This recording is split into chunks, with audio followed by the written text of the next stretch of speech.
మందు ఆరోగ్యానికి హానికరం. అయినా ఎవరు ఊరుకుంటారు చెప్పండి? తాగే వాళ్లను ఎలాగూ ఆపలేం. కానీ మితిమీరి తాగే వాళ్ళైనా ఆరోగ్యాన్ని కాపాడుకోవాలి కదా. ఒక్కోసారి అది ఆరోగ్యమే కాదు, ఏకంగా ప్రాణాలే తీసేస్తుంది. ఇప్పుడు అలాంటి సంఘటనే ఒకటి మీకు చెప్పబోతున్నాను. ఇక స్టోరీలోకి వెళ్దామా?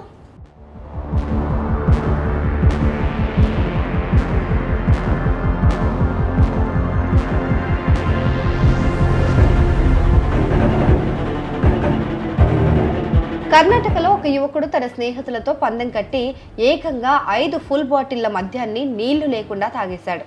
తాగిన కాసేపటికి విపరీతమైన కడుపు నొప్పి, మంటతో ఆసుపత్రిలో చేరాడు. కానీ చికిత్స పొందుతూ మరణించాడు.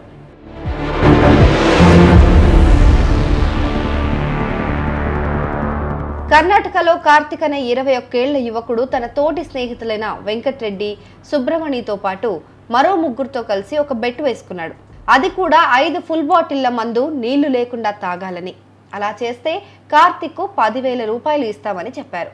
దీనికి ఆశపడిన కార్తిక్ ఓకే అని చెప్పాడు. తాగడం ప్రారంభించాడు. ఏకంగా 5 ఫుల్ బాటిళ్లను నీళ్లు లేకుండానే రాగా తాగేశాడు.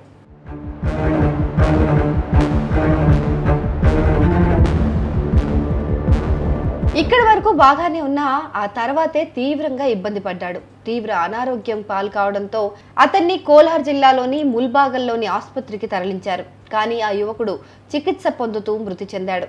అయితే కార్తిక్కు ఏడాది క్రితమే వివాహం జరిగిందని బంధువులు చెప్తున్నారు. 8 రోజుల క్రితమే కొడుకు కూడా పుట్టాడని అంటున్నారు. ఈ సంఘటనపై నంగలి పోలీస్ స్టేషన్లో 6గురిపై పోలీసులు కేసు నమోదు చేశారు. 3గురిని ఇప్పటికే అదుపులోకి తీసుకోగా మరికొంతమంది కోసం గాలింపు చర్యలు చేపట్టారు. సాధారణంగా ఎవరైనా మద్యం తాగితేనే మనం మానేయండి అని చెప్తుంటాం. అలాంటిది ఏకంగా 5 ఫుల్ బాటిళ్లు తాగడం ఏంటని నెటిజన్లు ప్రశ్నిస్తున్నారు. కేవలం 10,000 బెట్ కోసం కార్తిక్ నిండు ప్రాణాల మీదకు తెచ్చుకోవడాన్ని అంతా తప్పుపడుతున్నారు.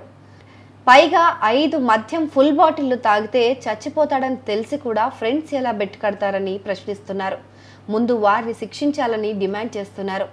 ఏదేమైనా పుట్టిన ఆ పాపకు తండ్రి లేకుండా పోయాడు. ఇలాంటి సంఘటనలు సమాజంలో తరచూ జరుగుతున్నా, ప్రాణాలు పోతున్నా ప్రజల్లో మాత్రం మార్పు రావడం లేదు.